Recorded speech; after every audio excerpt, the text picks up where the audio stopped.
মেয়েটা খালি মা মা মা। বল কি হয়েছে? বাবা বাচ্চা সেদিনকে যে হাঁসটা নিয়ে এলো, হ্যাঁ সেই হাঁসটা না দুটো ডিম পেড়েছে। তাই? হ্যাঁ, এদিকে তাড়াতাড়ি আসো। কই কই চো চো এই চো। দেখো। তাই? কই কই হ্যাঁ। দেখি। এ মা, এটা দেখি কোথায় তোর হাঁসের ডিম? এই তো।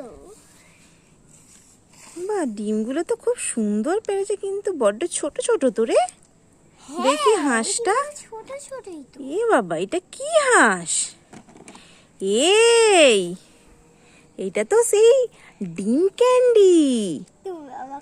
তুমি আমাকে বোকা বানাও না, আমিও তোমাকে বোকা বানিয়েছি। তাই? হ্যাঁ। ঠিক আছে, তোর এই ডিম ক্যান্ডিগুলো আমি খেয়ে নেবো। না, না, না, এ মা, ধর ধর ধর ধর, নিয়ে পালাচ্ছে। পালাই পালাই পালাই পালাই।